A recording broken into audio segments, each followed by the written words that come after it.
नमस्कार, news room Andaman में आप सभी का स्वागत है। मैं ज़ुबैर अली। दोस्तों, इस वक्त हम हैं green cross health care centre में, जहां पर आज हमारे साथ डॉक्टर कृतिका जी मौजूद हैं, जो कि माँ संस्कृति सोसाइटी के एक मेंबर हैं। और आज उनसे हम जानेंगे कि वो अपनी तरफ से जो है इस सोसाइटी के लिए किस तरह से कंट्रीब्यूट करती है, और उनके जो हेल्थ केयर के बारे में भी उनसे हम जानेंगे। और उनके द्वारा जो है जनता को, लोगों को जो है किस तरह से सुविधा दी जाएगी, किस तरह से जो हेल्थ केयर प्रोवाइड किया जाएगा। आइए हम डॉक्टर कृतिका से जानते हैं। मैम, आपका बहुत बहुत स्वागत है हमारे चैनल में। थैंक यू जी। नमस्कार, मेरा नाम डॉक्टर कृतिका है। मैं एक डेंटल सर्जन हूँ और मैं एक मेंबर भी हूँ माँ संस्कृति सोसाइटी ग्रुप की। तो हम आज ये जानेंगे कि मैं यहाँ ये सोसाइटी के लिए क्या कंट्रीब्यूट करती हूँ। ठीक है, मेरा ये जो सेंटर है ग्रीन क्रॉस हेल्थ केयर, ये बेसिकली डेंटल एंड मेडिकल दोनों में डील करता है। और अभी फ़िलहाल हम डेंटल में फ़ोकस कर रहे हैं, क्योंकि मैं डेंटल डॉक्टर हूँ, तो मैं आपको डेंटल के बारे में ही ज़्यादा बता पाऊँगी। तो हमारे पास जो डेंटल का सेटअप है, उसमें बहुत सारे ब्रांचेस में हम डील करते हैं। जैसे कि हम स्माइल डिज़ाइनिंग करते हैं, जिन लोगों के दांत नहीं होते हैं हम उनको दांत लगाते हैं। दांत में जो भी दिक्कतें होती है, बहुत बार पेशेंट आते हैं दांत दर्द की कंप्लेन लेके, दांत निकालने का लेके, बट लगाना है करके वो समझ नहीं पाते हैं। तो हम सोसाइटी में एक अवेयरनेस लगाने की तरफ में भी पहुंचाते हैं पेशेंट को कि दांत इम्पॉर्टेंट क्यों होते हैं। बाकी आपको मेरे फेलो डॉक्टर बता पाएंगे। डॉक्टर रोहित। रोहित जी, आपका बहुत बहुत स्वागत है हमारे चैनल में। Thank you so much. तो एक जनरल नोशन है लोगों का कि दांत जो है वो इतने इम्पॉर्टेंट नहीं है as compare to other body organs. But अगर आप मुझसे जानना चाहो या मैं बताऊं आपको, तो दांत ही वो एक ऐसा पहला रास्ता बनता है जिससे आप जो भी च्यू करते हो, खाना खाते हो, उसके थ्रू ही आपके पेट में जाता है। वहीं से न्यूट्रिशन आपके बॉडी में एसिमिलेशन या सप्लाई होता है। तो अगर आपके पास दांत नहीं होगा तो आप देखो उसके कॉन्सिक्वेंसेस क्या होंगे कि आपका शरीर जो है वो गिरने लगता है, वेट लॉस होने लगता है, आपके अपीयरेंस में बहुत ज़्यादा फ़र्क पड़ता है। अगर आप देखो किसी व्यक्ति को जिसके दांत नहीं है, तो उसके गाल वगैरह अंदर चले जाएंगे, उसको ठीक से उनको देखने में, मतलब दिखाई देने में उनको वो सब जो है ये सारी समस्याएं जो हैं वो रहेंगी। अब महत्वपूर्ण ये है कि हम सब अपने तरह से, अपने कोशिश से हम लोगों को अवेयर करने की कोशिश करते हैं कि उनको दांत के बारे में, दांत की समस्या जो भी है उनके बारे में उनसे बात करते हैं। और एक तरह से हम यहाँ पे ग्रीन क्रॉस हेल्थ केयर में कुछ लेटेस्ट टेक्नोलॉजीज़ है, जो डिजिटल डेंटिस्ट्री जो है, जैसे 3D स्कैन हो गया है, 3D प्रिंटर्स हैं और 3D स्कैनिंग्स है हमारे पास में। हम बहुत ही जल्दी स्कैन करके हमारे केसेस को दूसरे लैब्स तक भेजते हैं थ्रू ईमेल्स और व्हाट्सएप। सो ये जो शिपमेंट का जो हमारा एक वो था, वो रिड्यूस हो चुका है, टाइम रिड्यूस हो चुका है। जो मेरे पेशेंट्स हैं वो डिगलीपुर से, हडबे से या हैवलॉक से आते हैं, तो ये जो पेशेंट्स हैं इनके पास टाइम नहीं होता है, इनको कहीं रुकना पड़ता है, धर्मशाला वगैरह की व्यवस्था नहीं है। तो ये होटल्स में कुछ लोग रुकते हैं जो कुछ अफोर्ड कर पाते हैं, कुछ नहीं कर पाते हैं। तो इससे क्या होता है कि उनको बहुत जल्दी ट्रीटमेंट रिक्वायर्ड होता है। तो अगर हम ट्रेडिशनल वे में, जो कन्वेंशनल वे है उसमें अगर करते, तो यहाँ से सामान जाता 2-3 दिन लगता, और वहाँ से जो बन के आता तो 2-3 दिन लगता। तो इसमें जो थोड़ा लीड टाइम हो जाता है वो 6 to 7 डेज़ का लीड टाइम है। अब उसको हमने क्या कर दिया है, रिड्यूस कर दिया है 2 to 3 डेज़ में। बहुत सारे केसेस में हमने नेक्स्ट दिन डिलीवरी की है, किसी की शादी वगैरह, ये सब केसेस में हमने बहुत जल्दी किया है। तो इससे क्या होगा कि जो भी मेरे पेशेंट्स आएंगे उनको आउट ऑफ पॉकेट एक्सपेंडिचर जो होता है वो उनको नहीं करना पड़ेगा। उनको कोई होटल्स वगैरह में ज़्यादा दिन स्टे नहीं करना पड़ेगा, उनके अपने रिश्तेदारों के वहाँ पे उनको ज़्यादा दिन नहीं बिताना पड़ेगा। लोग अनकम्फर्टेबल हो जाते हैं जब ऐसा कोई माहौल आता है। तो ये सारी चीज़ें हम करते हैं। और उसके बाद हमारे पास सिर्फ डेंटल ही नहीं, हम डेंटल से भी आगे हम डेंटल इम्प्लांट्स कर रहे हैं। हर तरह का सिस्टम आज हम अंडमान निकोबार में कर रहे हैं। यूएस सिस्टम है हमारे पास, कोरियन सिस्टम है, इजरायली सिस्टम्स है, जो कि बहुत ही एडवांस सिस्टम्स है। तो वो सब हम यूज़ कर रहे हैं। हम फुल माउथ रिहैब कर रहे हैं, जिनके पास बिल्कुल भी दांत नहीं है उनको हम दांत लगा रहे हैं, इम्प्लांट्स दे रहे हैं, सपोर्टेड इम्प्लांट, सपोर्टेड डेंचर्स हो गए हैं आपको, वो सारे चीज़ें कर रहे हैं। और ये सेंटर में अगर आप देखोगे तो we have dedicated one sterilisation room, where we have kept an autoclave, so it's a B class autoclave, और उसमें आप जितने भी हमारे इंस्ट्रूमेंट्स जो पेशेंट्स के मौत में जाते हैं वो सारे ऑटोक्लेवेबल होते हैं। उनको स्पेशली पैक किया जाता है। एवरी ट्रीटमेंट से पहले हम उनको चेक करते हैं कि हमारे असिस्टेंट ने, हाइजीनिस्ट ने इसको ऑटोक्लेव किया है नहीं किया है। सो आप हमारे ऊपर आंख बंद करके भरोसा कर सकते हैं। एंड ये जो क्रॉस इन्फेक्शन है या ट्रांसमिशन ऑफ बैक्टीरिया या वायरसेस है, जो हॉस्पिटल ग्रोन जो होता है नॉर्मली, हॉस्पिटल बोन डिजीज़स, ये बहुत ही रिड्यूस्ड हो गया है। अगर आप देखो कोई दूसरी फैसिलिटीज़ में जहाँ पे आपको अगर ऑटोक्लेव्स नहीं मिलेगा या फिर रूम में फॉगिंग्स नहीं हो रही है, फ्यूमिगेशंस नहीं हो रहा है, तो वहाँ पे हॉस्पिटल बोन डिजीज़स होते हैं, जैसे कि फ्लूज़ वगैरह होते हैं, ठीक है। तो यहाँ पे वो हम उसका स्पेशली टेक केयर करते हैं। फ्यूमिगेशन हम हर मंथ फ्यूमिगेशन करते हैं। हर इंस्ट्रूमेंट हमारा ऑटोक्लेव होता है, स्टेरलाइज होता है।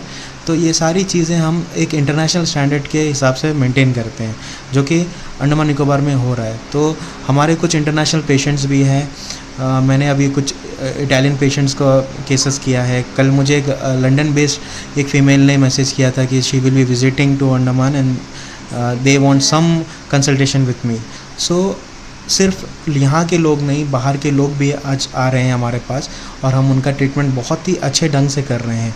एक साफ़ सुथरा माहौल हम दे रहे हैं, हमारे ट्रीटमेंट्स आउटस्टैंडिंग हो रहे हैं, और हमारे यहाँ पे स्पेशलिस्ट का आना जाना भी लगा रहता है। तो कुछ केसेस जो है उसमें स्पेशलिस्ट का जो है बहुत महत्वपूर्ण होता है उनका योगदान।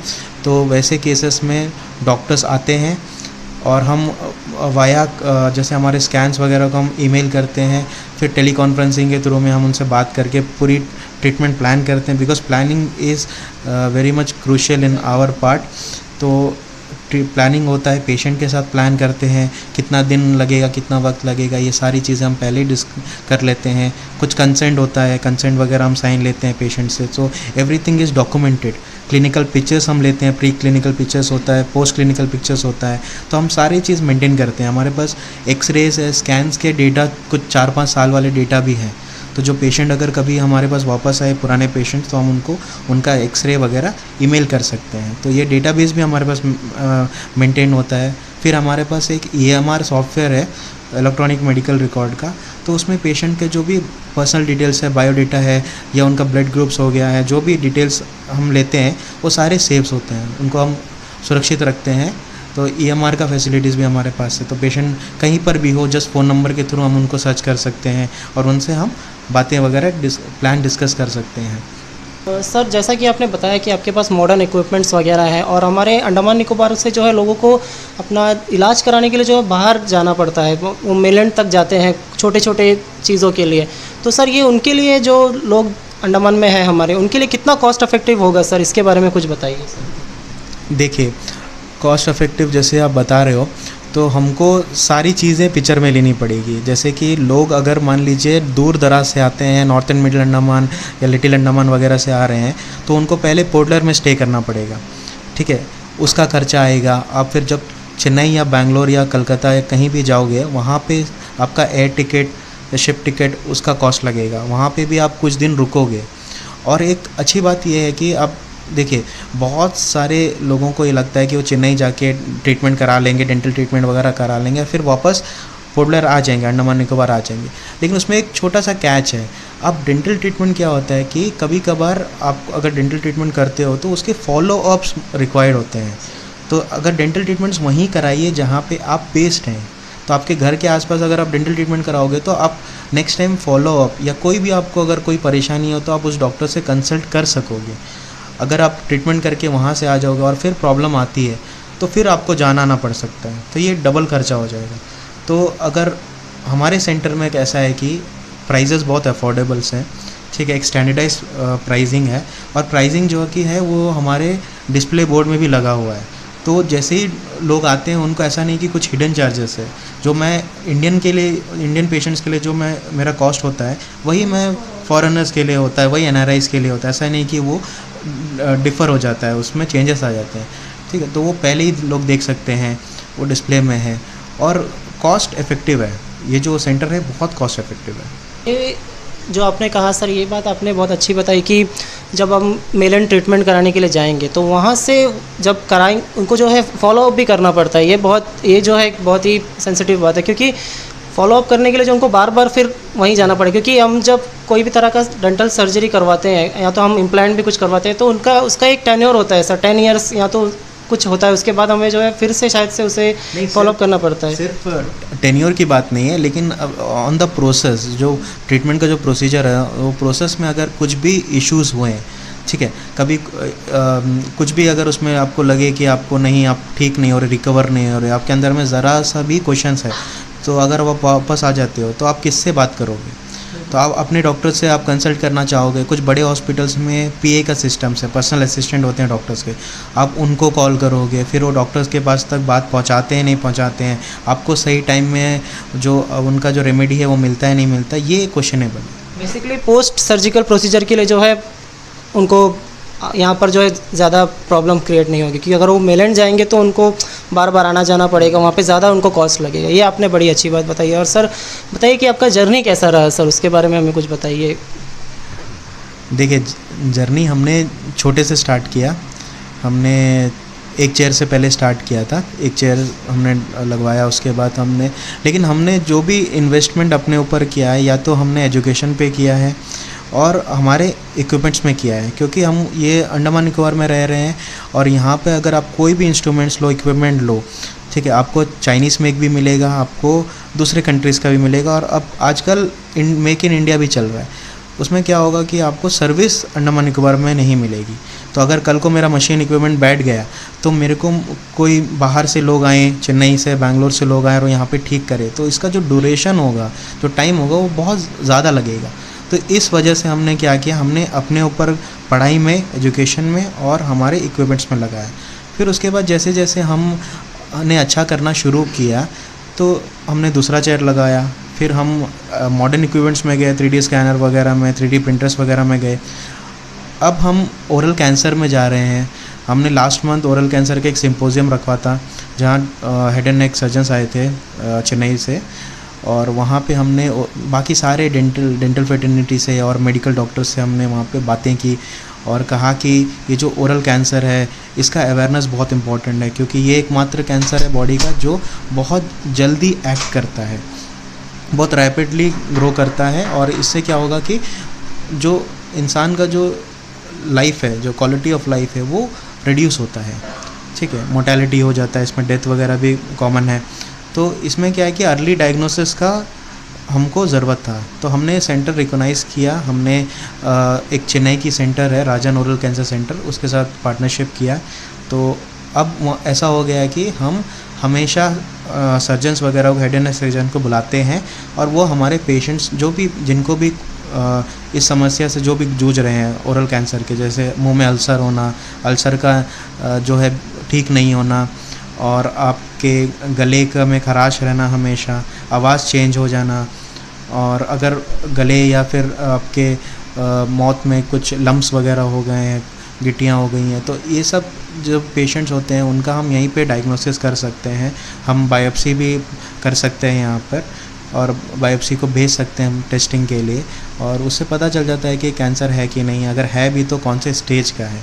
अगर अर्ली स्टेज में हमने कैंसर को डिस्कवर कर लिया, डायग्नोसिस कर लिया, तो ट्रीटमेंट जो है बहुत ही आसानी से हो जाता है। लेकिन अगर वही हम वेट करते हैं, रुक जाते हैं, डायग्नोसिस नहीं होता है, तो ट्रीटमेंट कॉस्ट भी बढ़ जाता है और बहुत सारा एरिया इफेक्टेड हो जाता है। जैसे सॉफ्ट टिश्यू में आपके नेक्स हो गए हैं, ब्रेन हो गया है, लैरिंग्स फेरिंग्स हो गया है पूरा, ये सारे जो टिश्यूज़ है, सॉफ्ट टिश्यूज़ और बोन जो है, ये इफेक्टेड हो जाता है। तो इसमें रिसेक्टेशन, सारे टिश्यू का रिसेक्टेशन, हार्ट टिश्यू का रिसेक्टेशन करना पड़ता है, कीमोथेरेपी लगती है, फिर आपका उसमें रेडियोथेरेपी, ये सारी चीज़ें लगती हैं। तो इससे क्या होगा कि हम बहुत जल्दी में इसको डायग्नोस कर सकेंगे ओरल कैंसर को। तो we have just partnered with Rajan oral cancer centre which is situated in Mylapore, and doctor Rajan is well known surgeon, और उनके टीम्स जो है वो सारे ही हॉस्पिटल्स में परफॉर्म करते हैं, सर्जरीज वगैरह परफॉर्म करते हैं। तो it's a good thing that we have